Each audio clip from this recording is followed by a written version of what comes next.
Princess, Iska, tignan niyo tong bag ko. Di ba ang ganda? Wow! Napalitan na yung maliit mong bag, Bebang.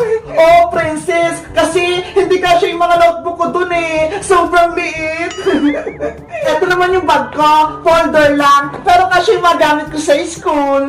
Ikaw, Princess, nasaan yung bag mo? Charan! Ito ho! Ano? Kaldero? Grabe naman, Princess. Pati ba naman dito sa school, magdadala ka ng kaldero? Kasi nagmamadali ako kanina eh. Imbis yung bag ko yung mabitbit ko, eto kaldero yung nadala ko. Anong laman yun ang kaldero mo, Princess? Patingin! Charan! Kanin tsaka sardinas! Ito yung ulamin ko! Wow! Ang sarap naman yan! May sardinas! Diba? Mas maganda magbaon ng kanin sa school para mabusog ka agad! Ikaw, Bebang, anong baon mo? May 20 pesos akong baon. Binigay ni nanay sa akin. Kaya bibili ako sa kantin mamaya. Ako din, bibili na lang ako sa kantin. Huwag na kayo bumili sa kantin. Bibigyan ko na lang kayo. Princess, kakain ka na. Ang aga-aga pa ha. Gutom na ako, Bebang eh. Tsaka, wala pa naman yung teacher natin. Kaya kakain muna ako.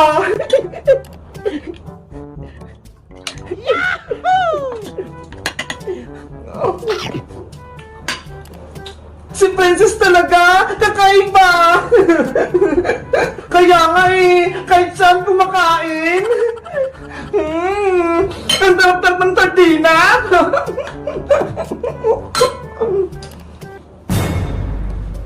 Princess, Iska, paparating na sa teacher. Princess, magligpit ka na. Ano ba yan? Hindi pa ako tapos eh. Good morning, class! Good morning, teacher! Good morning, teacher! Good morning, teacher! Okay, you may sit down.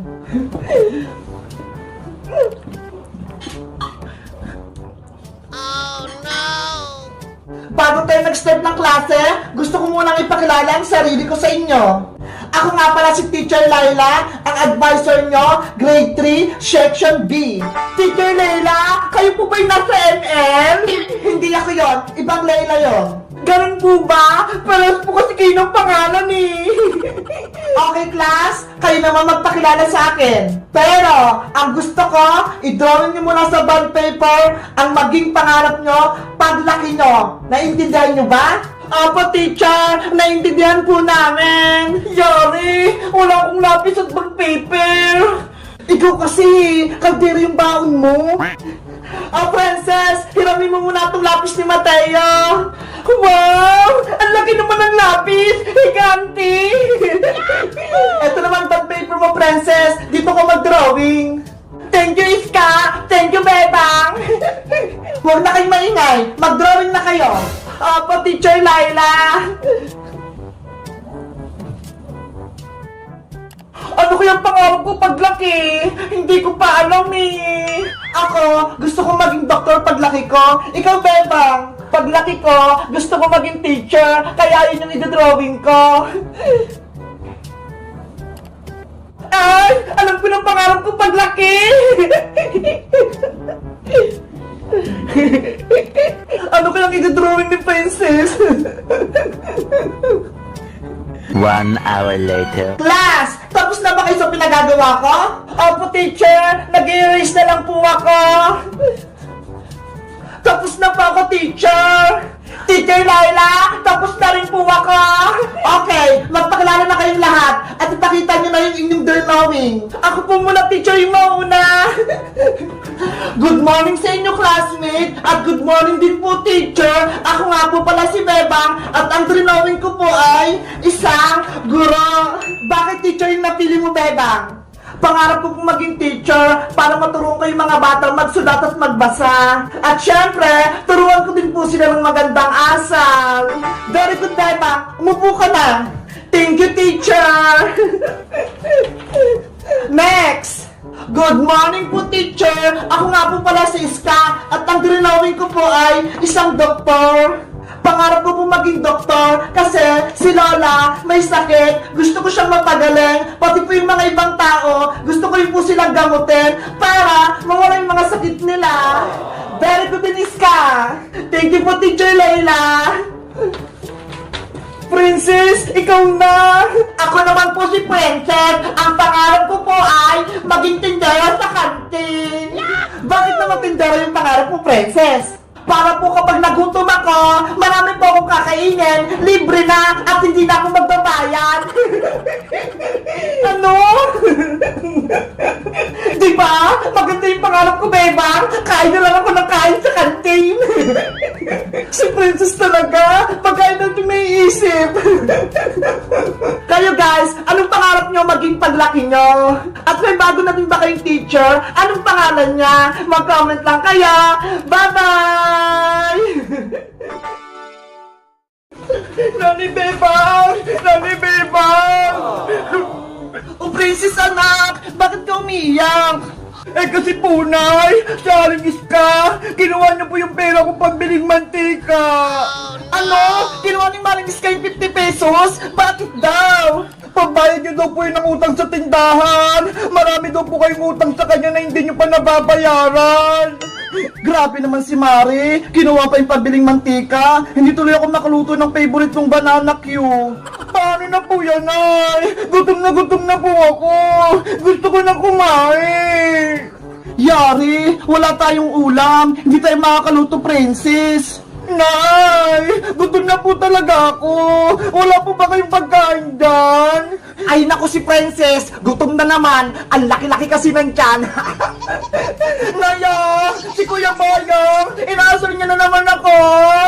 Boyong anak, huwag mo nalukuhin yung kapatid mo. Gutom na nga siya eh. Opo, Nay. Kuya Boyong, maghanap pa ng pagkain ko. Gutom na talaga ako. Sige, wait lang. Kukuha ka ng ulam mo, Princess. Nasaan na kaya yun? Pokok, pokok, pokok. Ayun, may palakang bukid. Pwede itong ulamin. Kuya Boyong, ano yan? Princess, nakahuli ako ng palaka. Ito na lang ulamin mo. Ew, ayoko niyan. Palaka, kadiri. Ang arte mo naman, Princess. Nakain kaya itong palakang bukid. O ito, kunin mo. Ah! Palaka! Si Princess, natakot. Nay! Si Kuya Boyong! Tinatakot ako! Boyong, tigilan mo na yan. Akin na nga lang tong palaka. Gagawin ko na lang tong alagang pet. Koka, koka, koka. Hindi pa pa tayo kakain, Nay. Tumutunog na yung tiyan ko. Wait lang, Princess. May naisip ako. Magluluto ako ng ulam. Ano pong lulutuin natin, Nay? Boyong, kunin mo nga yung alaga nating manok dun sa likod para may lulutuin tayo. Sige po, kukunin ko na. Yay! May ulamin kami! Adobong manok! Masaya ka na ba, Princess? Apo, Nay! Masayang-masaya pa! Nay! Eto na po yung manok natin! Ayan! Pwede na yung lutuin! Wow! Ang laki niyang manok! Maring Betang! Maring Betang! Yari! Si Maring Iska! Paparating! Maring Betang! Nasaan ka? Nay! Panigurado po! Maniningil ang utang niya si Aling Iska! Boyong, Princess, sabihin niyo wala ako ha! Magtatago lang ako! Princess, Boyong, nasaan yung nanay niyo? Wala po dito si nanay sa bahay, Aling Iska! Tinatago na naman ako ng nanay niyo? Porkit alam niyo na sisingilin ko siya ng utang? Princess, nasaan yung nanay mo? Magsabi ka ng totoo? Wala po dito si nanay, Aling Iska! Nagsisinungaling ka, Princess! Beba, lumabas ka! Magbayad ka ng utang mo! Wala pa pong pambayad si Nanay Aling Iska! Pasensya na po! Wala pa po siyang pera! Pues, kung walang pambayad ng utang ng nanay nyo, ay na lang manok ang kukunin ko! Pwede na to, para may pang ulam ako mamaya. Aling Iska, ulam po namin yan. Huwag niyang kunin. Hanggat hindi pa nakabayad ng utang si Maring Bebang sa tindahan ko, lagi ko siyang sisingilin.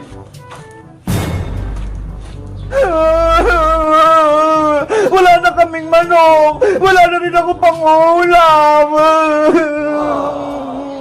Tahan na, Princess. Huwag ka nang umiyak. Kawawa naman yung mga anak ko. Guys, sa tingin nyo, paano kaya ako makabayad kay Maring Iska ng utang? Mag-comment lang kayo para sa part 3. Bye-bye! Yari! Si Princess! Magiging double gamer din! Wala wale walu walu. Wala wale walu walu. Tumigil ka na! Ayoko maging multo! Umalis ka dito! Kailangan kong gumawa ng paraan para maligtas ko si Princess! Kung hindi, magiging multo kami dito lahat sa bahay!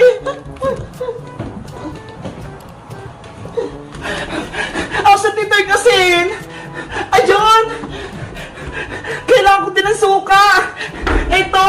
Suka! Kompleto na! Sana gumana to! Kontra to sa multo! Saan ka pupunta, Barbara? Ah! Si multong nanay! Nagbabalik! Hindi mo pwedeng tulungan si Princess. Ako ang hanapin mo. Naghahanap ka ba ng gulo? Etong sayo! Asin! Umalis kayo dito! Mga double gamer kayo! Yung katawan ko! Ang hapde! Ang sakit! Ayun! Nawala na si multong nanay! Si multong datang naman! Wala wale walu walu. Princess, maging multo ka! Ate Barbara! Iligtas mo ako! Hay, multong datang! Tanggapin mo to! Aray ko! Napaso ako! Ito pang asin! Ayoko ng asin! Ang hapde! Ayun! Wala na balik to! Ang galing ba ni Barbara? Salamat, Princess! Kaso, nasa na yung tunay na bebang? Hindi ko siya makita! Ate Barbara! Tulungan mo ako! Si Bebang yun, Ate Barbara! Nasa CR siya! Bebang! Bebang! Natatakot ako! Huwag ka na umiyak, Bebang! Natalo ko na yung mga double ganger! Wala na sila! Talaga, ate! Pero nasa kasi nanay! Nakauwi na pa siya! Bebang! Barbara! Nandito na ako! Yari! May multo pa! Lakit ka ngayon! Hoy, Princess! Ako to! Sa Alin Sitang! Hindi ako multo! Alin Sitang! Ikaw yan! Nagpulbo lang ako? Pinagkamala mo na ako multo? Sorry, Alin Sitang! Akala ko kasi double ganger key! Hinagisa mo pa ako ng asin! Ang sakit-sakit! Guys! Natalo natin Barbara yung mga multo! Ang galing niya! Sa tingin nyo guys, ano ba ang pwede namin gawin para hindi na bumalik yung mga multo? Mag-comment lang kaya! Bye-bye!